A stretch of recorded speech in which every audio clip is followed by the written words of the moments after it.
亲爱的朋友们，欢迎来到微光夜读。过年回家相亲，我开了辆国产汽车。抵达饭店时，相亲对象和她的闺蜜已经到了。她们全身名牌服饰，打扮得花枝招展。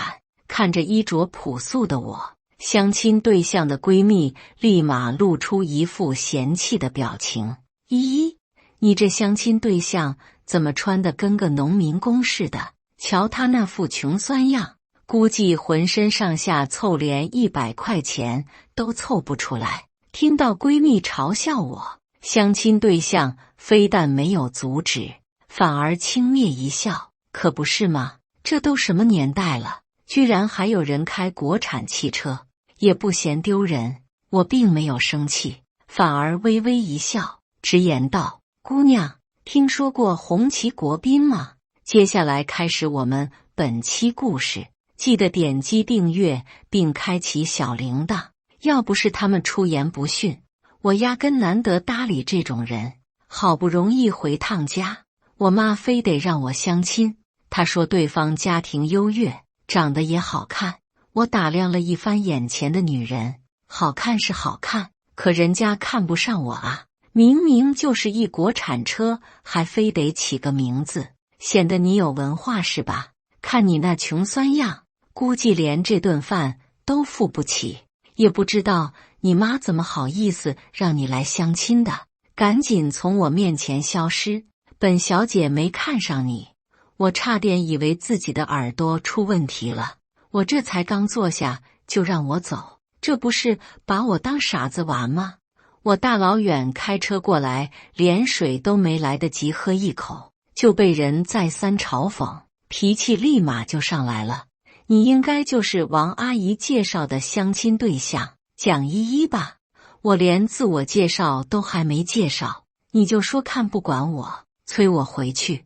你们该不是个托吧？我话音刚落，蒋依依脸立马就黑了，看她的表情，十有八九应该是被我说中了。她眼神闪烁，言语支支吾吾，什么托不托的，我根本听不懂你在说什么。相亲这件事本来就是你情我愿，你这么穷，我看不上你不是很正常吗？难道你来找我相亲，我就必须得跟你在一起吗？你也不撒泡尿照照镜子。他越说情绪越激动，口水差点喷到了我脸上，我简直不敢相信，这就是我妈口中的柔情似水的相亲对象。行，我是穷逼，你是大小姐，行了吧？那能不能请大小姐把我妈给你的红包还我呢？我妈出门前特意交代过我，如果没相成功，记得一定要把红包拿回来。其实我妈并没有说过这句话，只是我单纯的看不惯她。我话才刚说完，她的好闺蜜立马就站了出来：“沈重是吧？我看过你的资料，高中毕业之后就一直待在外地，根本查不到你是做什么的。我们坐在这等了你这么久，这红包我们为什么不能拿？如今人你也见了，水你也喝了，还想把红包要回去？你简直是在做梦！”听完她闺蜜的话，我震惊了，这难道就是传说中的中国好闺蜜吗？如此光明正大的要钱，他们到底是来赚钱的还是来相亲的啊？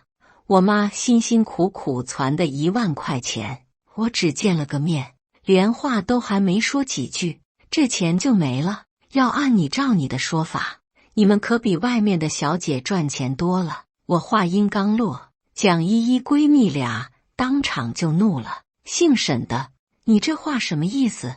你骂我们是鸡？”我勾了勾唇，微微一笑，一切尽在不言中。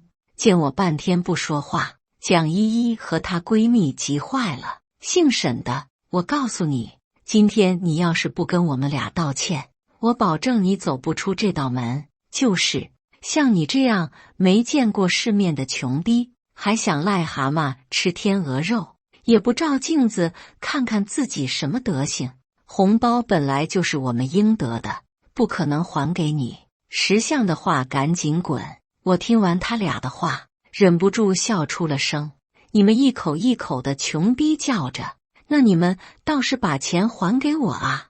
我应该收回刚才的话，就你们俩这行为，估计连小姐都不如。人家起码付出了劳动，你们倒好，直接开抢了是吧？说完，我摆起手指头，大概算了一下，相一次亲就白得1万块钱。遇到那些傻不愣登的，说不定还能蹭上一顿饭。这生意好啊，简直比抢银行都来得快。蒋依依和她闺蜜俩被我对得哑口无言，傻傻愣在原地。古话说得好，恶人自有恶人磨。那我今天就当一盘恶人，骂又骂不过我，动手吗？你们也不敢。我劝你们还是乖乖把钱还给我吧。两小姑娘干点什么不好，非得学人当托？你们对得起你们的父母吗？我还有事，赶紧把钱还回来，否则我报警抓你俩了啊！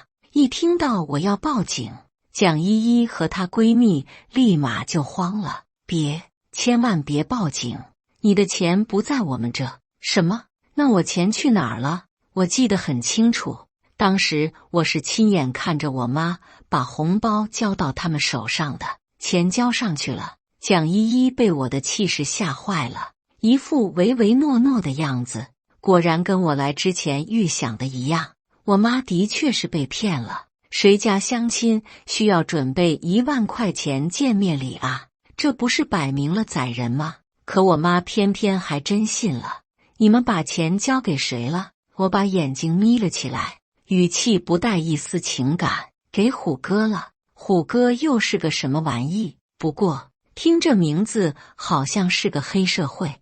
你口中的虎哥是你们的老大？蒋依依点了点头，眼神中满是崇拜。对，虎哥是哈市最大的黑帮老大，我们也只不过是编外人员，跟着混口饭吃。我听完蒋依依的话，喝水都差点呛到。现在都什么时候了？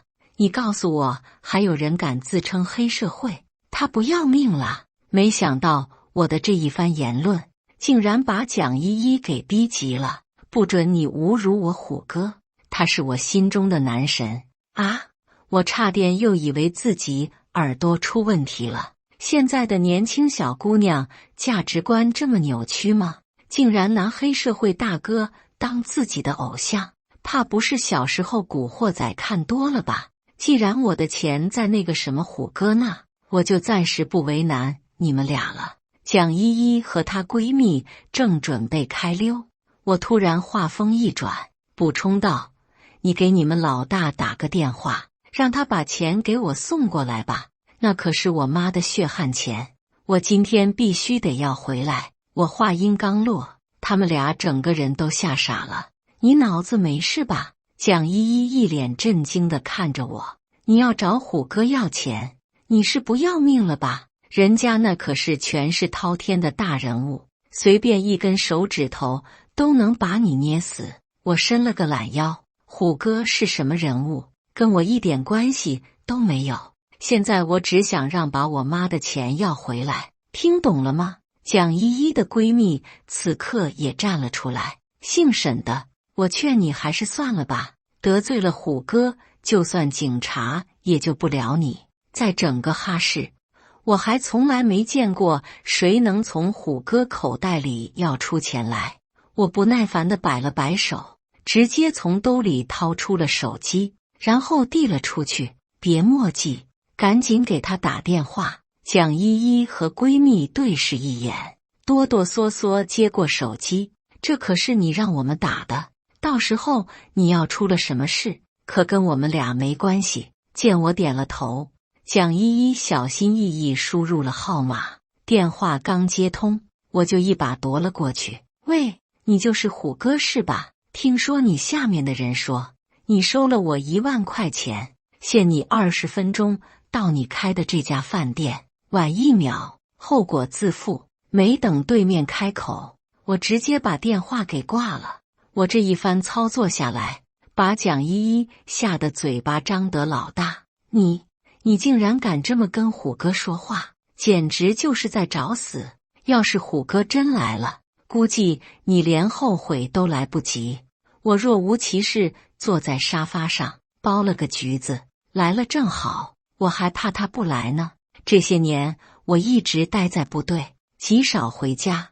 要不是我在全军比武大赛中拿到了个人2等功，军区首长特意批准我回家探亲，说不定这会我还在部队训练呢。姓沈的，等会虎哥来了，可别说是我们告诉你的。虎哥的脾气一向暴躁，要是把他惹恼了，咱们三都得完蛋。只要一提到虎哥，蒋依依的态度立马来了个360度大转变，这不禁让我想起了最初和跟他见面时候的样子。看来这人啊，还是不能太低调，低调就容易被人欺负。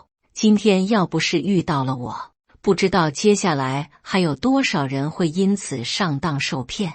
一想到这，我的正义感就蹭蹭往上涨。离开部队的时候，首长千叮咛万嘱咐，千万不要和地方人员起冲突。可我认为，作为一名合格的军人，路见不平就应该拔刀相助。相信领导知道了，也肯定不会怪我。时间一分一秒的过去，距离20分钟还有不到10几秒的时候，虎哥终于来了。10几辆崭新的迈巴赫整整齐齐停在饭店门口，一个光头中年男子带头走进了饭点，身后还跟着一众黑衣保镖，远远看过去还真有点唬人。没等我开口，蒋依依和她闺蜜立马就迎了上去。虎哥，刚才就是这个人给你打的电话，他还说如果不把你叫来，就要把你的店给砸了。我和我闺蜜都是女生，根本拦不住，只好打电话求助你。要不说最毒妇人心呢，这蒋依依添油加醋的本领倒是运用的炉火纯青。不过也没关系，哪怕就算他说破天，今天这钱我也得要回来。虎哥用余光瞥了我一眼，随后大摇大摆地走了过来。你就是沈仲？我连头都没抬，只是微微点了点头。没错，就是我。听说他们说你要把我店给砸喽？我看了一眼站在虎哥身后耀武扬威的相亲对象，嘴角不自觉上扬。虽然话不是我说的，但是嘛，我心里的确是这么想的。你好大的胆子！我话音刚落，虎哥身后的一行黑衣保镖立马把我围了起来。我在心里大概估算了一下，解决掉这些人应该只需要3分钟。只可惜我由于身份特殊，不能直接动手。虎哥以为我怂了，一脸嚣张地看着我。怎么，你刚才在电话不是挺牛逼的吗？这会怎么连个屁都不敢放了？我给自己倒了杯茶，又尝了一口，润了润嗓子。你就是虎哥是吧？你的人拿了我1万块钱，打算什么时候还我？我刚说完，虎哥身后一行人疯狂大笑。小子，我看你是活腻歪了，要钱都要到咱们虎哥身上来了，你也不打听打听，在整个哈市谁敢这么跟虎哥说话？我劝你还是老老实实给虎哥磕头道歉，免得等会受皮肉之苦。我轻挑了下眉毛。哦，那要是这钱我非要不可呢？就连虎哥估计也没想到我竟然当着这么多人的面还敢跟他叫板。他面部逐渐狰狞起来。好，我最喜欢你这种嘴硬的人了。你不是想要钱吗？行，我可以给你。但是你能不能活着拿到，那就得看你的本事了。说完，他直接大手一挥，身后的人瞬间朝我涌了上来。可他们朝我连续挥了10几拳，却连我的衣服都没碰到。我闲庭若步地穿梭在人群中，时不时还嘲讽几句。虎哥站在一旁，气得脸都黑了。我养你们干什么吃的？这么多人都抓不住他一个吗？赶紧给我弄死他！可不管他怎么喊，他的手下始终碰不到我。这时，蒋依依自作聪明地站了出来，她指着门口停着的那辆红旗轿车，一脸坏笑：“虎哥，您看到门口那辆国产车了吗？那辆车就是沈仲开过来的，他不是喜欢躲吗？咱们直接砸他的车不就行了吗？”虎哥一听，眼神立马亮了起来：“都他妈给我停手，别抓人了，跟老子砸车去！”随着他一声令下，周围的人纷纷朝着停车场方向跑去，他们人手一根钢管，对着我的车就是一顿猛砸，足足砸了有10几分钟，也只是轻微掉了点漆，车身一点问题都没有。操，人抓不到也就算了，怎么让你们砸个车都这么费劲？虎哥，这车实在太硬了，兄弟们砸了半天没反应啊！我双手插兜，朝着他们大喊了一声：“喂，你们到底行不行啊？我看你们都砸半天了，怎么一点还是没坏啊？”我的嘲讽瞬间点燃了虎哥的怒火，他夺过一名小弟手里的钢管，狠狠抡了几下，只听见哐啷一声，铁棍飞出3米开外。虎哥满脸痛苦地捂着双手：“草泥马，这车怎么这么硬？”我没忍住，笑出了声：“虎哥，我这辆车可不止硬哦，它还防弹呢。”说完，我直接掏出了兜里的军用手机，拨出一个神秘电话：“喂，首长，你的车刚被人给砸了，你说什么？”电话那头传出一声怒吼，我大概解释了一下事情的前因后果，我隔着屏幕都感受到了首长的怒火。沈仲，马上报告你的位置。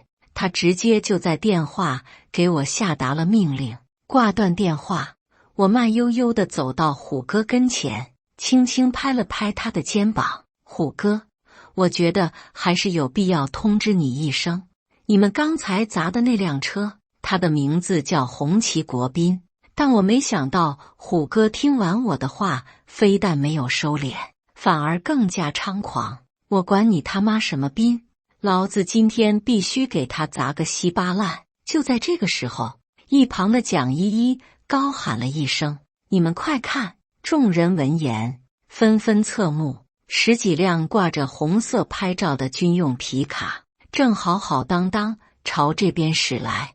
虎哥从未见过如此壮观的场面，整个人都是懵的。等他反应过来，车已经开到了饭店门口。“各位长官是来吃饭的吗？怎么不提说一声，我好提前让人安排呢？”其他人见状，直接让了一条路出来，只有我若无其事地站在饭店门口一动不动。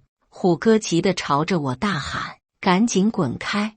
没看到长官要进去吃饭吗？”在场所有人的目光都汇聚在我身上，我不慌不忙地向前一步：“谁说他们是来吃饭的？”虎哥指着对着我一顿骂：“这么多人不是来吃饭的，难道是来找你的吗？”我打了个响指：“恭喜你，答对了。”我话音刚落，带头的军官原地立正，向我敬了一个标准的军礼：“沈仲同志，我们接到上级命令，前来报道。”什么？这怎么可能？依依，我是不是眼睛花了？我好像看到那个长官在向沈仲敬礼。人群中，蒋依依的闺蜜目瞪口呆地望着我，我勾起唇角，微微一笑：“就是这个人把首长的车给砸了。”明白。军官潇洒转身，朝着身后一众士兵大喊道：“全体都有，上车拿铁锹！”不到1分钟，训练有素的士兵们人手一个铁锹举在胸前，听我口令，砸车！是。还没等虎哥反应过来怎么回事，他先前开来了18辆迈巴赫，已经开始经历毁灭性的打击。“长官，你们砸我车做什么？这可是迈巴赫啊，每辆都价值100万，砸坏了你们赔得起吗？赶紧给我停手，再不停手我可就要报警了！”听到虎哥的话，我差点没忍住当场笑出声来。长这么大，我还头一次听见黑社会主动报警的。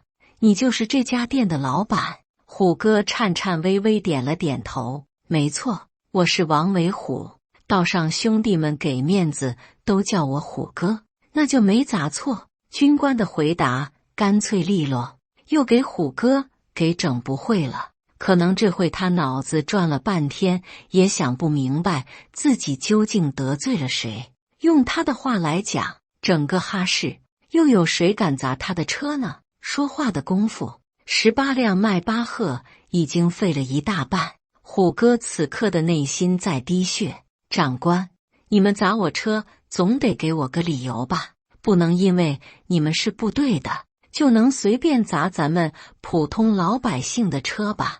他这时候倒想起来自己是普通老百姓了。虎哥啊，虎哥，我都已经告诉你了，你砸的那辆车是红旗。红旗懂吗？中国14亿人的牌面，况且你砸的这辆还是定制版的红旗国宾，你说该不该砸回去？虎哥擦了下额头上的冷汗。这辆车多少钱？我赔你们总行了吧？1辆不行，我赔你们10辆总行了吧？我这里的车可都是迈巴赫，每辆价值上百万，你们怎么能说砸就砸啊？好啊，这可是你说的，赔我10辆。我慢悠悠地走到红旗车跟前，打开了车门。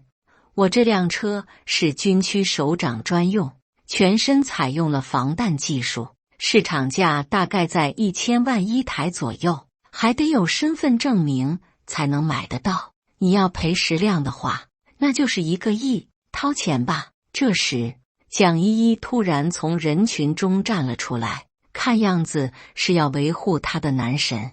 你放屁，这明明就是辆国产车，哪有你说的这么贵？我有些心疼地看向他，我劝你没事还是多看看新闻吧，谁说国产车就一定便宜了？还记得当时我跟你说过他的名字吗？他叫红旗国宾。你要是实在不信的话，就用你自己的手机上网查查，看他到底值多少钱。我刚说完，蒋依依立马当着众人的面开始查找，几秒过后，她的手开始发抖，最后手机直接摔在地上。蒋依依嘴唇白得发紫，她说的竟然是真的，这辆车价值1200万。多少？虎哥瞪着双大眼睛。虎哥，你看我对你好吧，还给你少说了200万。虎哥把怒气尽数撒在蒋依依身上。蒋依依，你这个贱人，你不是跟我说这只是一辆普通的国产车吗？他妈的1000多万啊，把你卖了都赔不起。他一边怒吼，一边扇蒋依依耳光。没一会，蒋依依脸肿得像个猪头似的，连我都有些看不下去了。行了，行了，只会打女人算什么本事？我劝你还是赔钱吧，要不然你这些车今天都得报废。赔什么钱？凭什么让我赔钱？明明是这个小贱人让我砸的。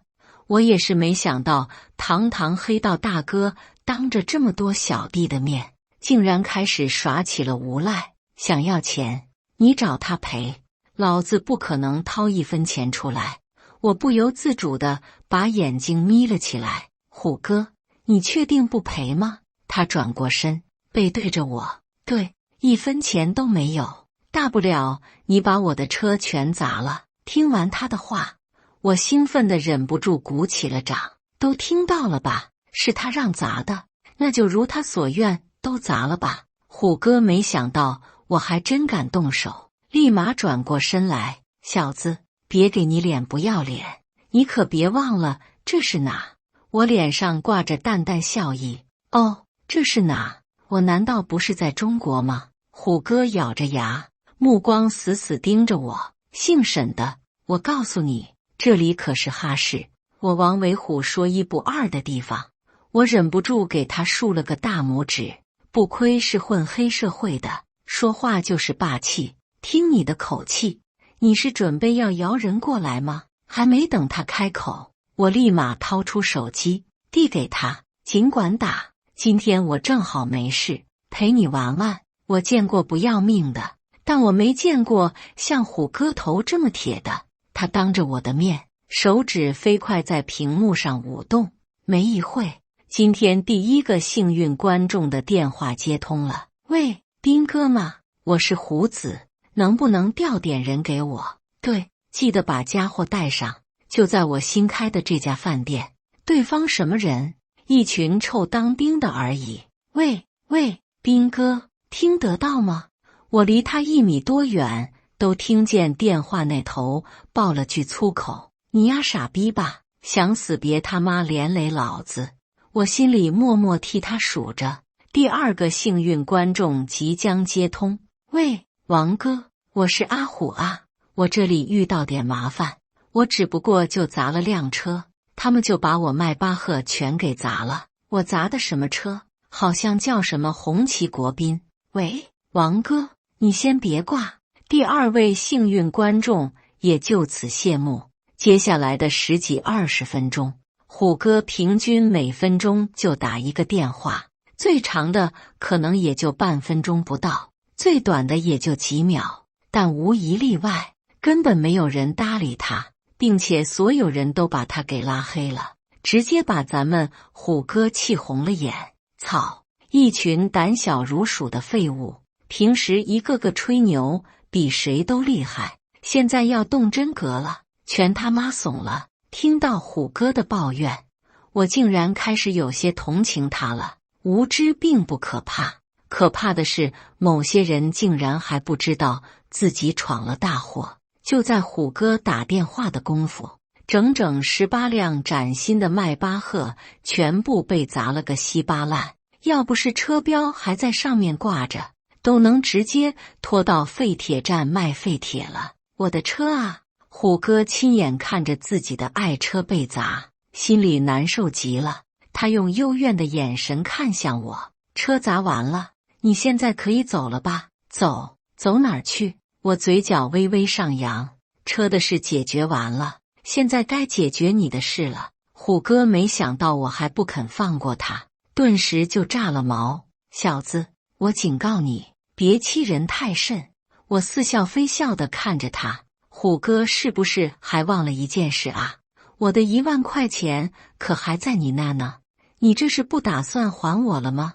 那钱我可是我妈辛辛苦苦攒了1年给我娶媳妇用的，可不能丢。虎哥死死盯着我，把后槽牙都咬碎了，最后从兜里掏出个红包，我一眼就认出正是我妈上午交出去的那个。可就在我伸手去接的一瞬间，虎哥又缩了回去。想要钱是吧？打赢我再说。什么？今天是我第3次以为自己耳朵出现了问题。虎哥他要跟我单挑，小子是个男人就跟我单挑啊！你赢了钱拿走，你输了你赔我18辆迈巴赫。我听这赌注怎么都感觉不公平，于是我又补充了一条，我输了，你今天被砸的所有车我一个人全包了。但是我要是赢了，我突然拉了个长音，你带着你的手下去警察局自首。我话音刚落，人群中议论纷纷，虎哥，你可千万别答应他，我要是进去了，我爸妈谁照顾啊？就是，虎哥，咱别跟他一般见识，把钱给他吧。虎哥，这可关系到兄弟们的未来，真赌不得啊！方才对我动手的黑衣保镖们已经见识过了我的实力，这回都苦口婆心的劝他别跟我赌。可作为黑道的大哥，又怎么能在自己手下面前折了面子呢？虎哥吐了口痰，大手一挥，弟兄们，你们放心，我王维虎就算拼了这条老命，今天也要赢了他。那群保镖听完虎哥的话，一个个都像撒了气的皮球，直接瘫坐在地上。别墨迹了，赶紧动手吧，我妈还等着我回家吃饭呢。我双手背在身后，摆出一副高手的模样。虎哥被我挑衅的动作彻底激怒，嘴里骂骂咧咧朝我冲了过来。就在他拳头距离我还有半米时，我轻轻抬起右脚，只听见啊的一声，刚才还在我跟前的王维虎整个人直接飞出3米开外，落地的一瞬间，鲜血从他口中喷了出来。虎哥强撑着想站起来，却发现浑身一点力气都没有，还好只用了3分力，否则这会他应该已经可以送急救室了。我慢悠悠走到他跟前，从他怀里拿出了我妈的红包。你输了，虎哥。王威一脸不可置信地望着我，嘴巴一张一合，却发不出任何声音。我轻轻拍了拍他的肩膀，别激动，先顺口气，慢慢说。隔了好一会，王威虎才缓过气来。沈仲，你到底是什么人？我嘴角扬起一抹淡淡的笑容，双眼定定地看着他。中国军人。王威虎表情瞬间僵住。你怎么不早说？我看着眼前有点傻的可爱的黑道大哥，忍不住笑出了声。我要早告诉你，你还会跟我单挑吗？王威虎被我的话给怔住了，我当着他的面报了警。10分钟之后，10几名身穿制服的警察赶到了现场。就在这个时候，我注意到王维虎看向其中一名警员时，眼底闪过一丝金光，但很快就被其表情带过。作为侦察兵出身的我，立马意识到王威虎的这个眼神明显有问题。他捂着胸口，缓缓从地上爬了起来。警察同志，我要自首。说完这句话，他就朝着刚才有过眼神交流的警察走去。可就在他们接触的一瞬间，我突然呵斥道：等等，姓沈的，你到底什么意思？我不是按你的要求已经自首了吗？王威虎看我的眼神有些闪躲，我更加确定了心中的猜想。我朝着他们2人走了过去。这位警官，不知可否告诉我你的名字？还没等警察开口，王维虎立马出声打断。他叫什么名字？跟你有鸡毛关系？我不禁冷笑了一声。如果我没猜错的话，这人应该是你亲戚吧？我刚一说完，王威虎脸色瞬间变了。你胡说八道，我压根就不认识他。你别在这信口雌黄，小心我告你诽谤。我可告诉你，污蔑警察可是重罪，你最好想清楚了再说。都不用我开口，警察队伍里就有人站了出来。这位同事，你是哪个分队的？我怎么从来没见过你？那名被质疑的警官此刻额头上已经满是汗水，他支支吾吾地说道：我是新来的，今天第一次出任务，这里的人都是经过严格的训练。他的表情和语气很明显就是在撒谎。这时，带队的警官一把扯下他的警号。你好大的胆子，竟然敢冒充警察！话音刚落，那人立马抱头蹲在地上，开始求饶。警察同志，我错了，我真不是故意的。话刚说到一半，他又抬手指向还处于懵逼状态的王威虎。都是他，每次都是他指示我冒充警察把他抓了，然后半路又把他给放了。各位警察同志，我都是被他逼的啊！王威虎立马反驳回去：你放屁，老子压根就不认识你，别他妈在这妖言惑众！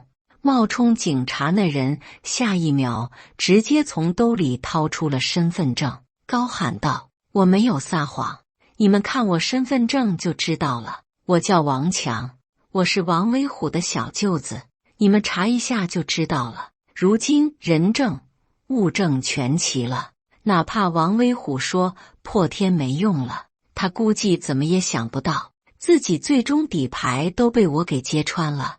他双眼空洞地望着前方，不知道在想些什么。我猜可能是在回忆他的光辉过往吧。一代枭雄就此落网，从此江湖上再无虎哥这个名号。就在警察准备挨个把人带走的时候，蒋依依冲过来，跪在我跟前：“沈先生，我错了，能不能求你放我一马？我以后再也不敢了。”她的闺蜜也跪在她旁边，向我求饶：“都怪我有眼不识泰山，我以后再也不骗人了。你就念在跟依依相过亲的份上，高抬贵手，饶过我们这一回吧。”说完，他们直接对着我猛猛磕头。我趁他们不注意，把身子转到一旁：“行了，别磕了，没用的。你们跟我向我求情没有用，就算我能原谅你俩，法律也容忍不了。还有之前被你们骗过钱的那些人，他们能原谅你们吗？”我的话字字诛心。蒋依依和她闺蜜当场愣住，在监狱里面好好反省吧，争取早日出来。说完这番话，我直接转身离去，任凭他们二人在我身后如何哀求，我就当完全没有听到。自作孽不可活，不管是谁犯了错，都应该受到处罚。回到家之后，我第一时间把红包还给了我妈，她一脸忧愁地望着我：“儿啊，这红包怎么又给退回来了？是不是人家没看上你啊？别难过，妈明天再给你找个更好的。”我吃着她亲手包的饺子，脸上洋溢着幸福的笑容：“妈，其实我已经有女朋友了。”“你说什么？”我妈激动的差点跳了起来：“臭小子，有女朋友怎么不告诉妈一声？亏我还天天找人给你介绍呢。要不是他们出言不逊，我压根难得搭理这种人。我并不打算把他被骗事告诉他，因为作为母亲，一心为了自己儿子的幸福，这本身就没有错。”就在这个时候，门口突然传来一阵敲门声，我满脸期待地望着门口：“妈，你还愣着这干嘛？还不赶紧去开门！”我话刚一或晚，我妈立马就放下手中的筷子，一路小跑。房门被打开的一瞬间，一道英姿飒爽的身影笔直站在门口：“你好，伯母，我是沈仲的女朋友，是一名现役军官，我叫顾青青。感谢大家的观看，本期故事精彩吗？欢迎大家在下方评论区吐槽。如果你喜欢这类故事，记得点击订阅微光夜读，并分享给更多的人，这会对我帮助很大。再次感谢大家的观看。